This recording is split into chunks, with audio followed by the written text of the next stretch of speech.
Hello to all my dear students, कैसे हैं आप सब। आई होप आप सब अच्छे होंगे और मन लगाकर पढ़ाई कर रहे होंगे, अपने सभी कॉन्सेप्ट्स को अच्छे से प्रिपेयर कर रहे होंगे। Welcome to the new video.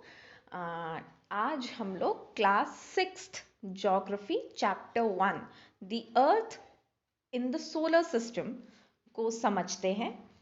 तो आइए शुरू करते हैं। How wonderful it is to watch the sky after sunset. Sunset के बाद स्काई यानी आसमान को देखना कितना अद्भुत होता है। सनसेट का मतलब होता है जब सूरज डूब जाता है। आपको ये दो वर्ड्स पता होंगे, सनराइज एंड सनसेट। सनराइज का मतलब होता है जब सूरज उगता है यानी सुबह का समय। सनसेट का मतलब होता है जब सूरज डूब जाता है यानी कि शाम का समय। तो क्या कभी आपने शाम के समय आसमान को देखा है? कितना अद्भुत नजारा होता है आसमान का। One would first notice one or two bright dots shining in the sky. आप एक या दो ब्राइट डॉट्स को देख सकते हैं जो कि ब्राइटली आसमान में शाइन करते हैं। मतलब अभी जब अंधेरा हुआ ही होता है, अभी जब सनसेट हुआ ही होता है और आसमान हल्का हल्का काला पड़ना शुरू हो जाता है, उस समय पर आपको आसमान में सिर्फ एक या दो टिमटिमाते हुए, चमकते हुए ब्राइट डॉट्स नजर आएंगे। Soon you would see the number increasing, और धीरे धीरे आप देखेंगे कि आसमान में उन टिमटिमाते हुए ऑब्जेक्ट्स का नंबर क्या हो जाएगा, इंक्रीज हो जाएगा। You can not count them any more. अब वो इतने ज्यादा बढ़ जाएंगे संख्या में, इतने ज्यादा हो जाएंगे आसमान में कि आप उन्हें अब दोबारा से काउंट नहीं कर सकते हैं।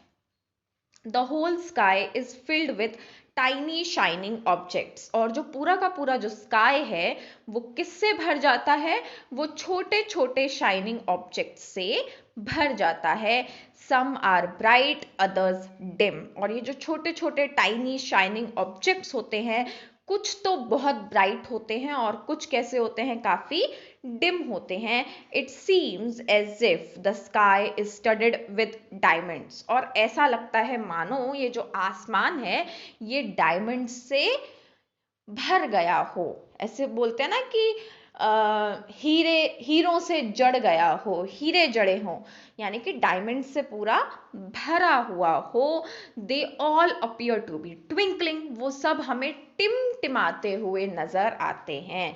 वो जो हमें शाइनिंग टाइनी ऑब्जेक्ट्स जो हमें आसमान में रात के समय नजर आते हैं, वो कैसे होते हैं, काफी टिमटिमाते हुए होते हैं। But if you look at them carefully, you will notice that some of them do not twinkle as others do. लेकिन अगर आप आसमान की ओर केयरफुली देखेंगे, थोड़ा ध्यान पूर्वक देखेंगे, तो आप ये समझेंगे, आप ये नोटिस करेंगे कि कुछ ऑब्जेक्ट्स जो हैं वो तो टिमटिमा नहीं रहे हैं। बाकी सारे जो स्टार्स हैं वो तो टिमटिमा रहे हैं, लेकिन आसमान में कुछ ऐसे ऑब्जेक्ट्स भी हैं जो कि टिमटिमा नहीं रहे हैं। They simply glow without any flicker just as the moon shines. और वो सिर्फ क्या कर रहे हैं, ग्लो कर रहे हैं। ठीक है, जैसे मून शाइन करता है, आपने मून को कभी टिमटिमाते हुए नहीं देखा होगा। मून क्या होता है, जो चांद होता है काफी बड़ा सा एक हमें गोला आसमान में नजर आता है जो कि बस शाइन कर रहा होता है, वो फ्लिकर ट्विंकल नहीं करता, यानी टिमटिमाता हमें वो नजर नहीं आता। तो कहते हैं कि कुछ ऐसे ऑब्जेक्ट्स भी होते हैं आसमान में जो कि बस सिंपली ग्लो करते हैं, बिल्कुल मून की तरह। Along with these bright objects, you may also see the moon on most of the days. In bright objects के साथ आप आसमान में मून भी देख सकते हैं। It may however appear at different times, in different shapes and at different positions. कि जो चांद है आसमान में उसकी शेप चेंज होती रहती है, और चांद हमेशा आपको आसमान में नजर नहीं आता, एट डिफरेंट टाइम्स नजर आता है और डिफरेंट शेप्स और डिफरेंट पोजीशंस में नजर आता है। जैसे सुबह के टाइम जब आसमान में सूरज है तब आपको चांद नजर नहीं आएगा, आपको सिर्फ रात के समय ही आसमान में चांद नजर आएगा। ऑल्सो चांद की भी जो शेप्स होती हैं दे कीप ऑन चेंजिंग, कभी आपको पूरा एक गोल चांद नजर आएगा, कभी आपको हाफ मून नजर आएगा, कभी आपको क्रेसेंट नजर आएगा। तो चांद की भी क्या होती हैं, अलग अलग शेप्स और पोजिशंस होती हैं। You can see the full moon only once in about a month's time, आप पूरे महीने में सिर्फ एक बार ही आसमान में पूरा चांद देख सकते हैं, उसको हम क्या कहते हैं, फुल मून नाइट और पूर्णिमा। हिंदी में हम उसे बोलते हैं पूर्णिमा। जब हमें महीने में सिर्फ एक बार आसमान में पूरा चांद नजर आता है उस रात को हम क्या बोलते हैं, पूर्णिमा बोलते हैं, और इंग्लिश में उसी टर्म को we call full moon night. A fortnight later यानी 15 दिनों के बाद, you can not see it at all. अब आपको एक दिन तो पूर्णिमा के दिन आसमान में पूरा चांद नजर आ गया, लेकिन 15 दिनों के बाद आपको आसमान में बिल्कुल चांद नजर ही नहीं आएगा।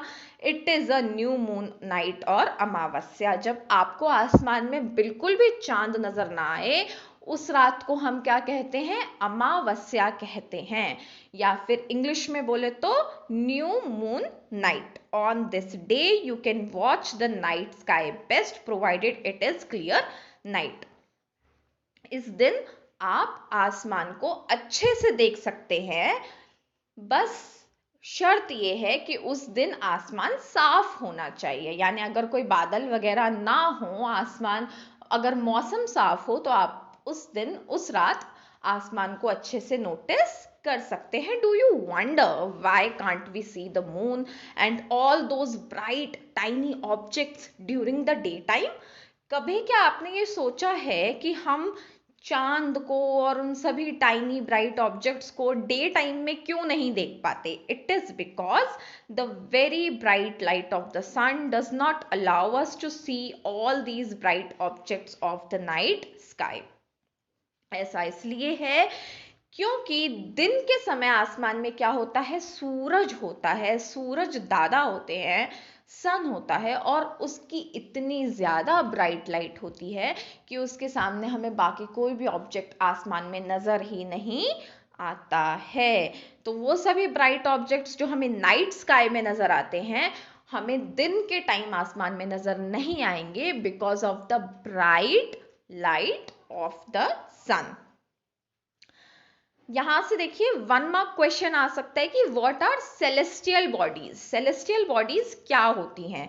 तो sun, moon and all those objects shining in the night sky are called celestial bodies.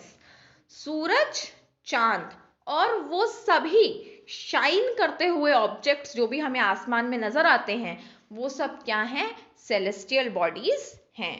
Some celestial bodies are very big and hot. कुछ सेलेस्टियल बॉडीज जो होती हैं वो बहुत बिग होती हैं, बहुत बड़ी होती हैं और बहुत गर्म होती हैं, काफी हॉट होती हैं। They are made up of gases. किससे बनी होती हैं? अलग अलग गैसेस से बनी होती हैं। They have their own heat and light. उनके पास अपनी खुद की गर्मी, अपनी खुद की रोशनी होती है, which they emit in large amounts, जो कि वो बहुत बड़ी संख्या में एमिट करती हैं। These celestial bodies are called stars. और इन सेलेस्टियल बॉडीज को हम क्या कहते हैं? स्टार कहते हैं। The sun is a star. और इसी डेफिनेशन के अकॉर्डिंग हम सन को भी एक स्टार कह सकते हैं। कैसे कहते हैं? देखिए, स्टार बिग होते हैं और हॉट होते हैं। सन भी क्या है? बिग है बहुत और बहुत हॉट है। स्टार्स जो होते हैं वो गैसेस से बने होते हैं। तो अपनी हायर क्लासेस में आप पढ़ेंगे कि सन यानी सूरज भी एक गैसेस का गोला है, यानी सन भी गैसेस से बना है। जो स्टार्स होते हैं उनके पास अपनी खुद की हीट, अपनी खुद की लाइट होती है जो वो बाहर की ओर भेज रहे होते हैं। सिमिलरली सन के पास भी तो अपनी खुद की गर्मी, अपनी खुद की रोशनी है, right, which they emit in large amounts. तो इसी डेफिनेशन के अकॉर्डिंग हम सन को भी एक स्टार कह सकते हैं। Countless twinkling stars in the night sky are similar to the sun. रात के समय आप जो काउंटलेस, अनगिनत टिमटिमाते हुए तारे आप जो आसमान में देखते हैं वो सूरज के सिमिलर हैं, सूरज के समान हैं, but we do not feel their heat और light as they look so tiny because they are very very far from us. कहते हैं कि ये जो इतने तारे आपको रात के समय नजर आते हैं ना, ये भी बहुत गर्म हैं और इनकी भी अपनी खुद की लाइट है। जैसे कि सूरज बहुत गर्म है ना, इस तरीके से ये तारे भी काफी गर्म हैं, लेकिन आपको इनकी गर्माहट नहीं महसूस होती क्योंकि ये हमारे अर्थ से काफी ज्यादा दूर हैं। सूरज क्या है, हमारे अर्थ के काफी पास है। बाकी सेलेस्टियल ऑब्जेक्ट्स के कंपैरिजन में सूरज हमारे अर्थ के काफी पास है, लेकिन जो बाकी जो स्टार्स हमें रात के टाइम पे नजर आते हैं हमारे अर्थ से वो काफी ज्यादा दूर हैं। You must have noticed that all objects look smaller when seen from a distance. आपने ये चीज नोटिस की होगी कि सभी ऑब्जेक्ट्स जो हैं वो स्मॉलर नजर आते हैं जब आप उसको कैसे, एक डिस्टेंस से देखेंगे, एक दूरी से देखेंगे। How small an aeroplane looks when it is flying at the great height. एक एरोप्लेन जब वो ग्रेट हाइट पर, काफी ऊंचाई पर उड़ रहा होता है तो हमें कितना छोटा नजर आता है। रियलिटी में तो एरोप्लेन कितना बड़ा होता है ना, कि उसमें हंड्रेड्स पीपल उसमें बैठ सकते हैं एट वन टाइम, है ना, कितना बड़ा होता है एरोप्लेन इन रियलिटी। लेकिन वहीं पर वो जब आसमान पर इतनी ऊंचाई पर उड़ रहा होता है तो हमें एक छोटा सा खिलौने की तरह वो नजर आता है, बहुत छोटा सा हमें नजर आता है। तो इससे हम क्या समझ सकते हैं कि वो चीजें जो हमसे दूर होती हैं वो हमें साइज में छोटी नजर आती हैं। While watching the night sky, you may have noticed various patterns formed by different groups of stars.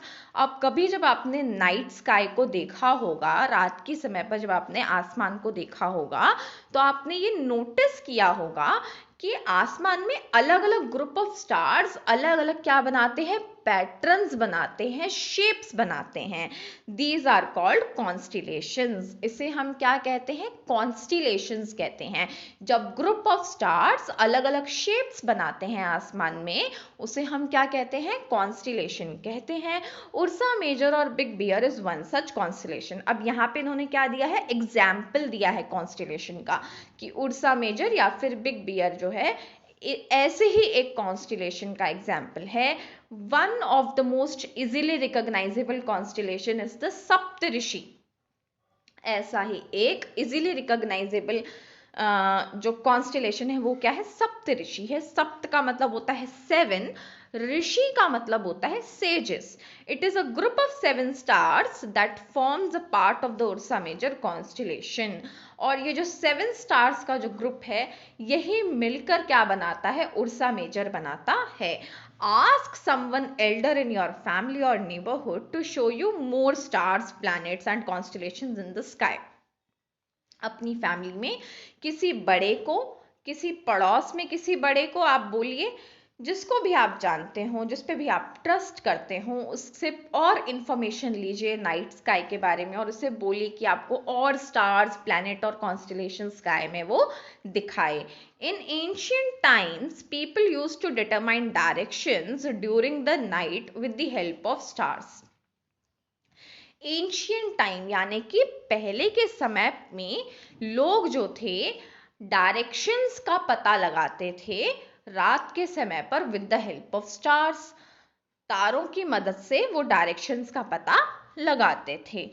दिन में अगर उन्हें डायरेक्शंस पता लगानी होती थी तो वो सूरज की मदद से लगाते थे कि सन ईस्ट में राइज होता है, वेस्ट में डूब जाता है, तो उसकी मदद से वो टाइम भी उसी की मदद से पता लगाते थे।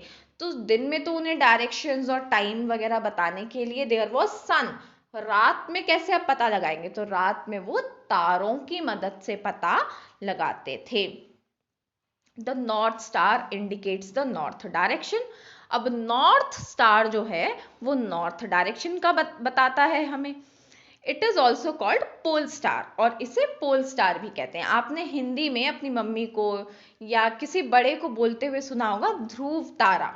ध्रुव तारा जो होता है उसी को हम इंग्लिश में क्या कहते हैं? पोल स्टार कहते हैं। It always remains in the same position in the sky. ये जो पोल स्टार है, या फिर पोल स्टार को हम नॉर्थ स्टार भी कहते हैं, या हिंदी में बोले तो ध्रुव तारा, ये आसमान में हमेशा सेम पोजीशन में रहता है।